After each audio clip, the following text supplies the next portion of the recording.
3 uniformed officers stood at my door. At 7 in the morning, a CPS caseworker held a clipboard. Behind them, a search warrant for child welfare investigation. My 5-year-old grabbed my leg. My 9-year-old asked why the police were here. I looked past the officers to the street. My brother sat in his car, phone raised, recording everything. I'm Ashley, 31, pharmaceutical sales rep, making $118,000 a year in Phoenix, Arizona. I own a 4-bedroom house. I renovated myself. 2 daughters who never missed a meal or a doctor's appointment. If you've ever been falsely accused by family who wanted what you built, smash that subscribe button right now. Because what happened next destroyed him completely. Let me take you back to how this all started. My brother Dylan is 28, a TikTok creator with 15,000 followers. He posts lifestyle content and motivational quotes. Makes about $800 a month from sponsorships. For 3 years, I paid his rent, $1,200 monthly, total of $43,200 out of my account. He lived in a 1-bedroom in Tempe, too small for his camera setup, he said. I loaned him $25,000 for YouTube studio equipment, professional lighting rigs, green screens, editing software subscriptions. He promised to pay me back when he hit 100,000 subscribers. He's still at 15,000. I bought him camera equipment, a Sony a7 III, 2 lenses, a gimbal stabilizer, total cost $8,000. When he didn't have insurance, I covered his medical bills, emergency room visit for a broken wrist, follow-up appointments, physical therapy, $12,500 total. His car got repossessed 2 years ago, missed payments, stacking up. I let him use mine for 18 months, drove his beat-up Honda while he took my Lexus. My mother called it generosity, said I should be proud to support creative family. My father nodded along. Dylan's chasing his dreams, he'd say. You're already successful. I worked late nights building my sales territory. Pharmaceutical reps don't clock out at 5. Client dinners, hospital visits, territory reports until midnight. Dylan posted videos about morning routines and productivity hacks. His morning routine involved sleeping until noon. His productivity hack was asking me for money. Every month, same pattern. Rent due text, grocery money request, equipment upgrade, plea. My daughters asked why Uncle Dylan never had his own money. I told them he was figuring things out. They're smarter than I gave them credit for. Last October, Dylan called, voice bright with excitement. I'm engaged, he said. Her name's Tessa, fellow influencer, 22,000 followers. They'd been dating 8 months. I'd met her twice. Both times she was filming content at family dinners. Ring light in her purse, phone propped on water glasses. Congratulations, I said. He launched into wedding plans. Destination ceremony, professional photographer, drone footage. Then he got to the real reason for the call. We need space, he said, professional content creation space. His apartment was too cramped. Tessa's studio, apartment, even smaller. Your house is perfect, he continued. 4 bedrooms, natural light in every room, open floor plan. I stayed quiet, waiting for the ask. We want to move in, he said, temporarily. 2, maybe 3 years, max, just until their channels take off. My grip tightened on the phone. Dylan, I have kids, I said. This is their home. Kids are adaptable, he replied, Tessa's voice in the background agreeing. They'll love having us around. We'd take 2 bedrooms, he continued. 1 for sleeping, 1 for the studio. Content creation requires space, proper setup, rent-free, obviously, since I'm family. I took a breath. No, I said. My daughters need their rooms. This house isn't a content studio. He went quiet. Then his tone shifted. Sis, I've been counting on this, he said. You know how hard I've worked. I've given you $43,200 for rent alone, I replied. Another $25,000 for equipment, $8,000 for cameras, $12,500 for medical bills. That's what family does, he shot back. Now I'm asking for support that actually matters. The answer is no, I said. I hung up. A couple of days later, he showed up at my house, Tessa with him, ring light and phone already out. We need to talk, he said. I let them in. My daughters were at school. Dylan walked through my living room. Tessa filmed the space. Natural light's incredible here, she said. I stood in the doorway, arms crossed. Dylan sat on my couch like he owned it. Sis, you're being unreasonable, he started. We're not asking for much, just some space to build our brand. You're asking to take over my home, I replied. That's exactly what you're asking for. Tessa jumped in. Ashley, we'd be respectful, she said. Scheduled filming times. We'd work around your daughters. They shouldn't have to work around anything, I said. This is their house. Dylan's face hardened. You have 4 bedrooms, he said. You don't even use 2 of them. One's just storage. That storage room has their toys, I replied. Art supplies. Space to play. He leaned forward. I've watched you build this life, he said. Big house, nice car, stable job. And you think you deserve a piece of it, I said. Not a question. He didn't answer directly. Family shares, he finally said. That's how it works. I walked to the door, opened it. I need you both to leave, I said. Dylan stood slowly. Tessa was still filming.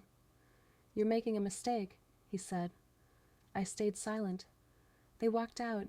Tessa stopped on the porch, turned back to film the exterior. Dylan pulled out his phone, started photographing my house, the renovated facade, the landscaping, the house numbers. I closed the door. 2 days after that, the doorbell rang. 3 police officers, CPS caseworker, search warrant. Ma'am, we've received a report, the caseworker said. Concerns about your children's welfare. We need to inspect the premises. My daughters were eating breakfast. Frozen mid-bite. The report alleged severe neglect, uninhabitable conditions, children in immediate danger. I stepped aside. Let them in. The caseworker walked through every room. Officers followed. My daughters sat on the couch, silent, terrified. The kitchen was spotless, refrigerator stocked. No expired food. The bedrooms were clean, beds made, clothes put away. The bathroom had no mold, no hazards. Working plumbing. The caseworker took notes, asked my daughters questions. Do you feel safe here? Do you have enough to eat? Does mommy hurt you? They answered honestly. Yes, we're safe. Yes, we eat good food. No, mommy never hurts us. The inspection finished. I stood in my living room, heart steady, face calm. Outside, Dylan's car idled, phone still recording. The caseworker closed her folder. Ma'am, there's no evidence of neglect, she said. Your home exceeds safety standards. Your children appear healthy and well cared for. What was the specific allegation? I asked, my voice steady. She hesitated. Report claimed children sleeping in unsafe conditions, she said. No working utilities. Insufficient food. All false, I said. She nodded. We'll close this case immediately, she said. I apologize for the disturbance. They left. I closed the door, locked it. My daughters were crying now, asking what they did wrong. Nothing, I told them. You did nothing wrong. I walked to the window. Dylan's car was gone. I called my mother. She answered on the 3rd ring. Did Dylan tell you about the CPS visit? I asked. Her pause told me everything. Honey, he mentioned you were having some trouble, she said. He's just concerned about the girls. He filed a false report, I said, because I wouldn't let him move in. She sighed. Ashley, You're overreacting, she said. He wouldn't do that. He's family. He described my renovations. In the report, I continued. Specific details about the bedrooms, my work schedule, things only he would know. If you'd just let him use the house, she said, this wouldn't be happening. He needs support. You're being selfish. I hung up. My father called soon after. Let's all calm down, he said. Dylan's under stress. Wedding planning. Career pressure. He weaponized CPS, I replied. Used the system, meant to protect children, as leverage. He just wants what's best for the family, my father said. Can't you compromise? No, I said. I ended the call. I sat at my kitchen table. CPS paperwork spread out. My daughter's at school now. House quiet. I didn't cry. Didn't scream. Didn't call Dylan to confront him. I opened my laptop. Started a new folder. Documentation. I pulled up my bank statements. Highlighted every payment to Dylan. Rent transfers. Equipment purchases. Medical bills. I downloaded my Ring doorbell footage. Dylan and Tessa photographing my house. Their faces clear. Tessa's phone aimed at my front door. I opened my text messages. Screenshots of every money request. Every promise to pay me back. Every guilt trip from my mother. I noted the timeline. I told them to leave. Days later, CPS arrived. I pulled the CPS report. Read every detail. 4-bedroom house. Recent renovations. 2 daughters, ages 5 and 9. Mother works pharmaceutical sales. Often away on business. Information only Dylan knew. I opened my phone's location history. Checked Dylan's tagged photos. Cross-referenced with the CPS office. Match. I saved everything. Cloud backup. External drive. Email to myself. Then I opened my banking app. Found Dylan's rent payment. Due in 6 days. $1,200. I deleted the recurring transfer. His equipment loan. I marked it due in full. Sent formal demand letter through email. Professional. Clean. No emotion. I called my insurance company. Removed Dylan from my car policy. Effective immediately. I texted him once. Your rent payment is canceled. Equipment loan due in full within 30 days. You're no longer authorized to use my car. Sent. My phone rang. Dylan. I didn't answer. He called again. Again. 4 times. I silenced it. My mother called. Voicemail. Ashley, what are you doing? He can't afford rent without you. You're abandoning family. I deleted it. My father texted. Let's talk this through. Family meeting? I didn't respond. I sat there. Laptop open. Evidence organized. Support cut. No yelling. No confrontation. No explanation. Just action. Silent. Calculated. Cold. My daughters came home from school. Asked if the police were coming back. No, I told them. Everything's fine now. That night I got a text from an unknown number. Tessa. Ashley, Dylan's really upset. He didn't mean for things to go this far. Can you please just talk to him? I blocked the number. Dylan posted on Instagram that evening. Vague story about family drama. Sometimes the people closest to you let you down. Stay strong, kings. Build your empire. Comments poured in. You got this, bro. Family isn't always blood. Keep grinding. I screenshot the post. Added it to my evidence folder. My mother called again. Left another voicemail about forgiveness and family unity. My father sent a long text saying the same. I archived both. I went to bed that night. My daughter's asleep. House locked. Security system armed. No guilt. No second thoughts. He tried to take everything. My home, my stability, my children's safety. Used CPS as a weapon. Counted on me backing down. He didn't know me at all. The next morning, I called Andrew Park, friend from college, criminal defense attorney now. Andrew, I need your help, I said. Kept my voice level, professional. He listened while I explained. The demand for my house, the refusal, the CPS report, the timeline. When I finished, he was quiet. "Ashley, this is serious," he finally said. "Filing a false CPS report is criminal. In Arizona, it's a felony." "What are the penalties?" I asked. "Serious jail time," he said. "Fines. Permanent criminal record." I sent him everything. Bank statements, ring footage, text messages, CPS report, timeline. He called back later, voice tight. "This is prosecutable," he said. "The report details match what only Dylan would know. Your renovations, the girls' ages, your work schedule." The CPS caseworker noted the call came from his phone number. He continued, "They tracked that for credibility checks." "Can we prove it was him?" I asked. "Yes," he said. "The evidence is solid." "What's our next move?" I asked. "I file a formal complaint with Phoenix PD," he said. "They investigate. District attorney decides on charges." "Do it," I said. "Ashley, this will destroy him." Andrew warned. "Criminal record, jail time, his social media career, everything." "I know," I said. "Do it anyway." He paused. "You're sure about this?" "He filed a false report to weaponized Child Protective Services," I replied. "He tried to use my children as leverage." "Yes."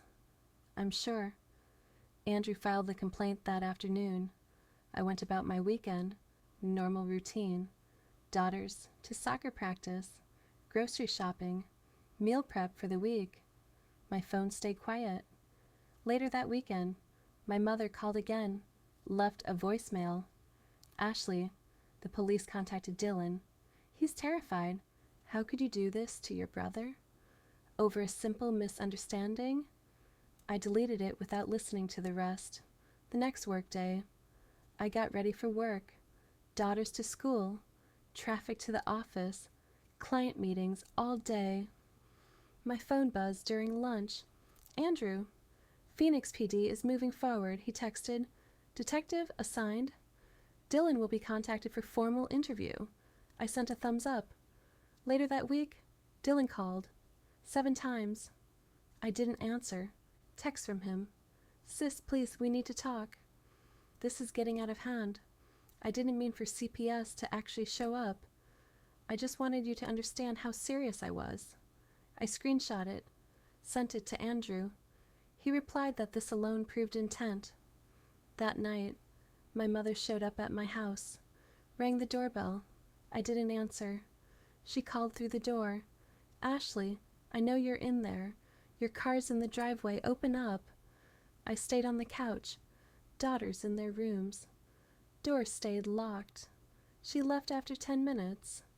The next morning, I dropped my daughters at school, hugged them longer than usual, reminded them they were safe, that I loved them. They smiled, resilient, stronger than adults give kids credit for.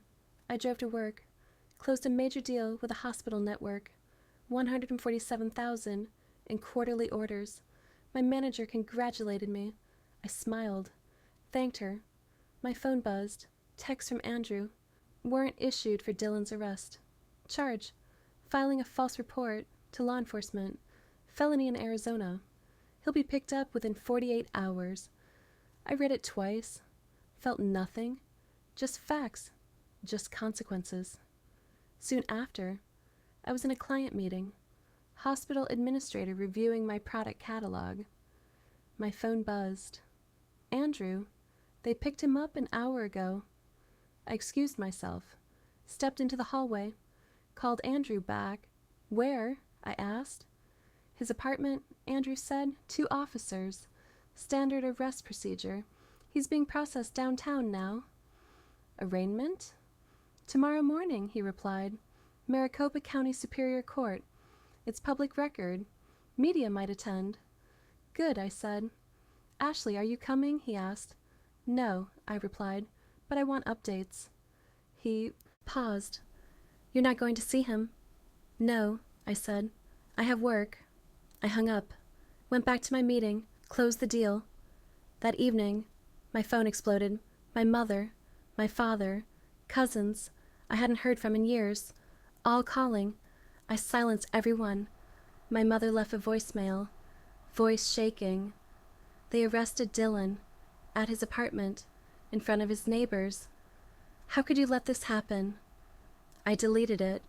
My father texted. This has gone too far. He made a mistake. Family doesn't put family in jail. I blocked the number.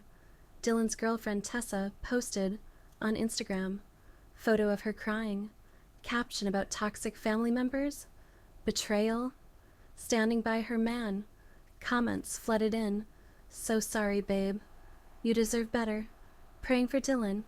I screenshot it. Added it to my evidence folder. Pattern of public manipulation. I made dinner. My daughters and I ate at the table. Spaghetti, garlic bread, normal. Mommy, is Uncle Dylan okay? My 9-year-old asked. He made bad choices, I said. Now he has consequences. That's how the world works. She nodded, went back to her pasta. A few weeks later, the preliminary hearing was scheduled. Andrew warned me. They'll present evidence, open court. Media will likely cover it. Let them, I said. During those weeks, Dylan tried everything. He called from my mother's phone.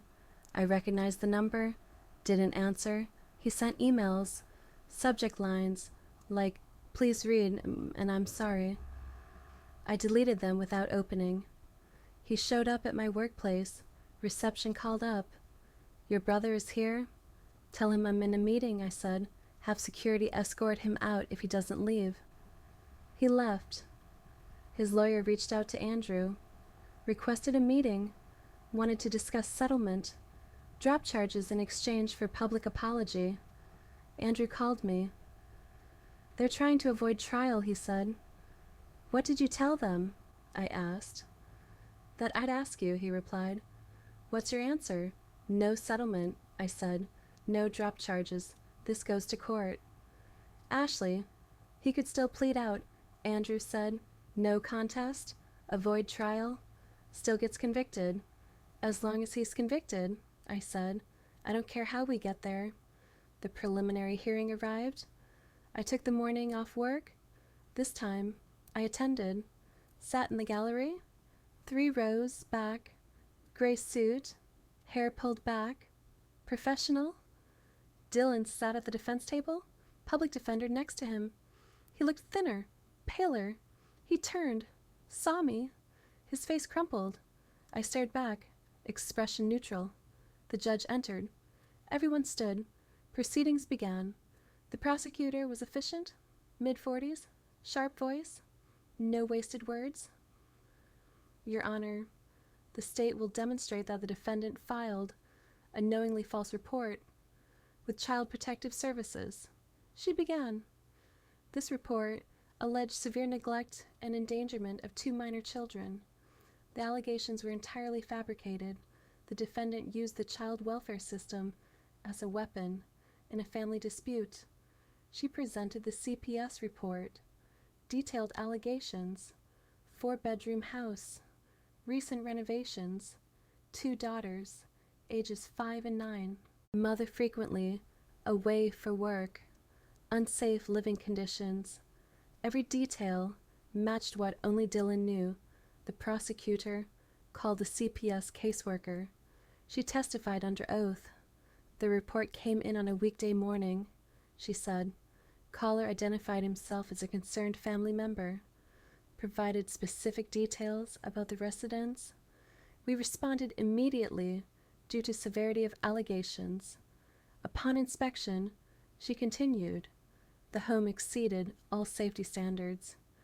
Children were healthy, clean, well-fed. No evidence supported the allegations.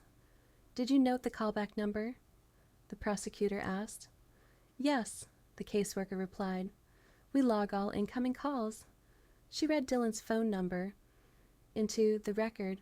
The prosecutor presented phone records, Dylan's number, calling the CPS office, date and time stamped. Then came my Ring doorbell, footage.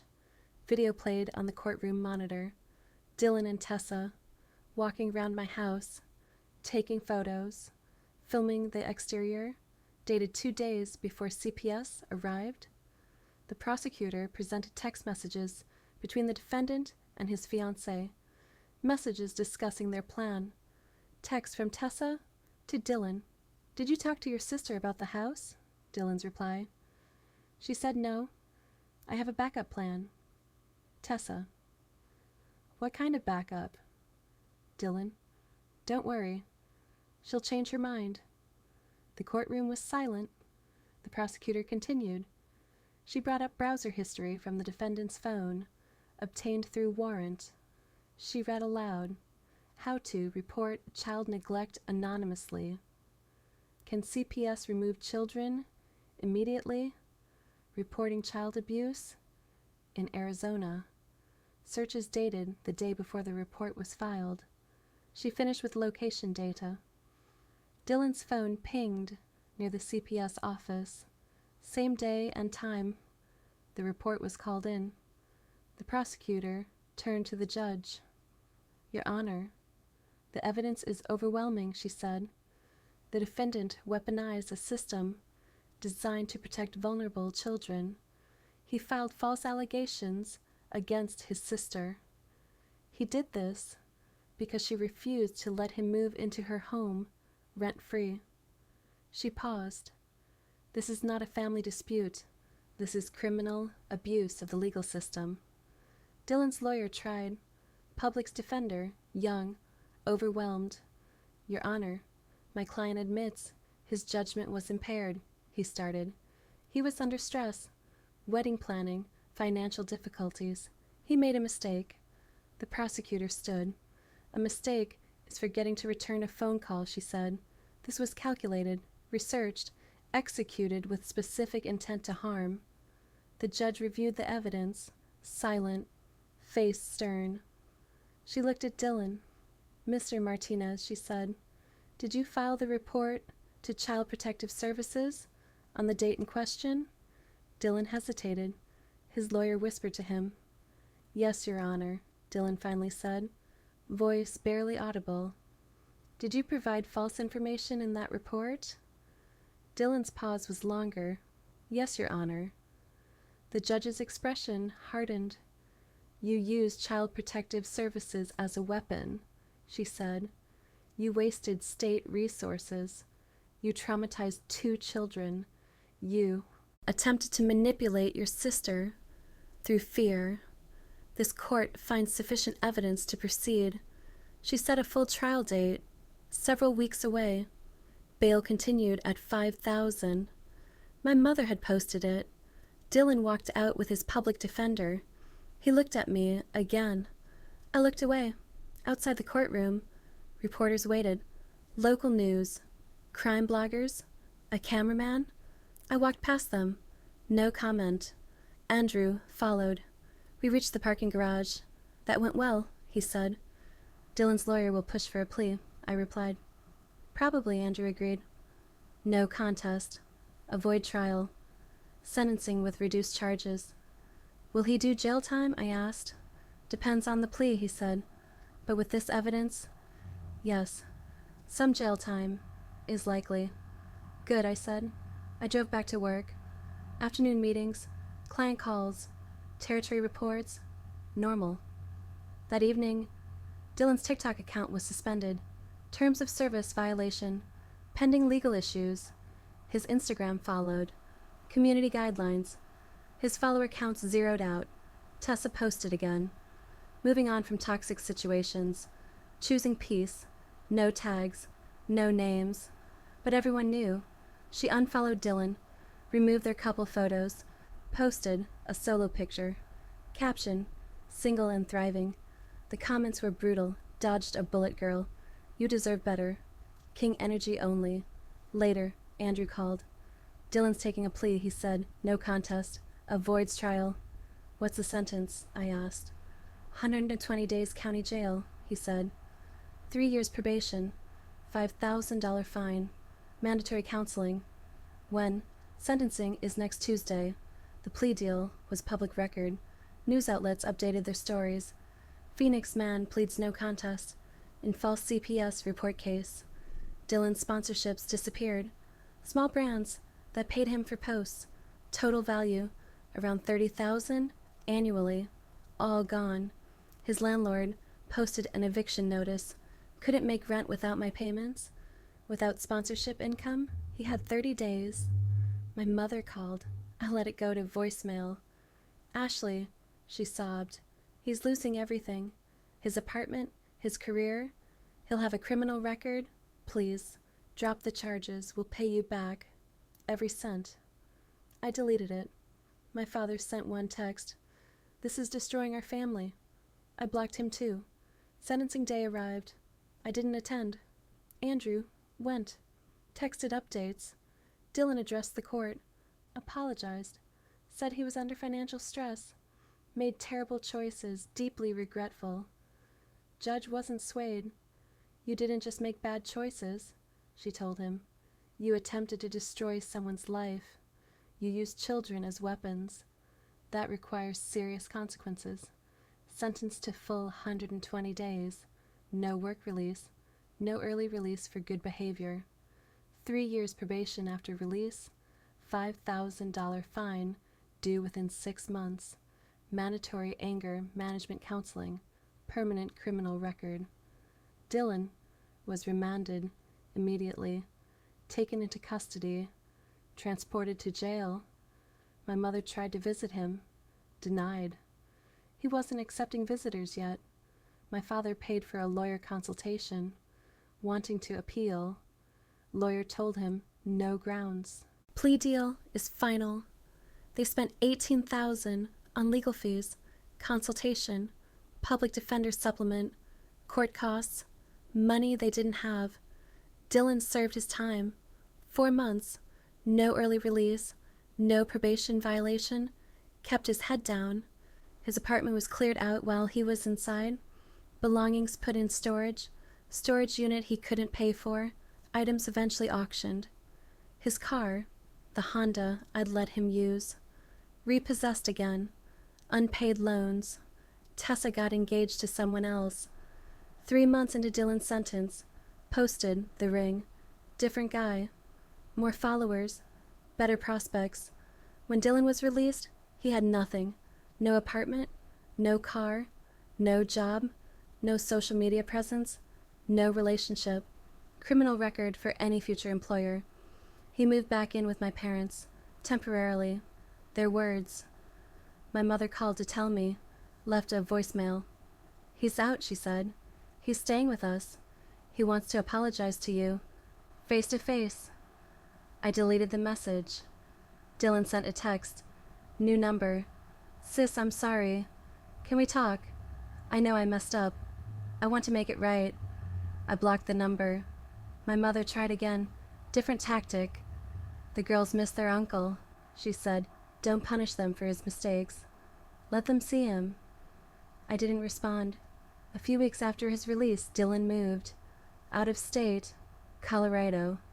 Friend with a couch. Job washing dishes. My mother posted about it. Vague. Praying for my son's fresh start. My father stopped trying to contact me. Months after everything, my mother left a final voicemail. Ashley, she said. Voice tired. I don't understand you. Family should forgive. Dylan made a mistake. He's paid for it. Why can't you move past this? I listened to the whole message, then deleted it. My daughters asked about Uncle Dylan once, during dinner, months after everything. Is he ever coming back? My 9-year-old asked. No, I said. Why not? She pressed. Because he did something you can never come back from, I replied. He tried to hurt you to get what he wanted. She thought about that, nodded slowly. Good, she said. Went back to her food. I changed my locks, upgraded my security system, added cameras at every angle. My house, my children, my life, protected. I never visited Dylan in jail, never responded to his messages, never attended his release, cut contact with my mother, my father, anyone who suggested forgiveness. They thought family meant unconditional loyalty. No consequences, no boundaries. They were wrong. Dylan tried to take everything. My home, my stability, my daughter's sense of safety.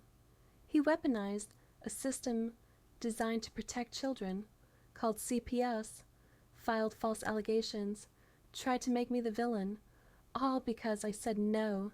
There's no forgiveness for that. No reconciliation, no healing. He's in Colorado now, washing dishes, probation for another 2 years, criminal record forever. I'm in Phoenix, same house, same job, making $18,000 a year. My daughters are safe, thriving, no police at the door, no false accusations. Some people think family means endless chances, that blood erases all sins. I learned different. Family protects family. Real family doesn't weaponize child protective services, doesn't use children as leverage, doesn't demand what isn't theirs. Dylan thought I'd cave, thought I'd let him take over my home to avoid conflict, thought family loyalty meant I'd accept his manipulation. He was wrong about all of it. I sleep fine now, doors locked, security armed, children safe. He destroyed himself. I just stopped catching him when he fell. And I'd do it again, every single time.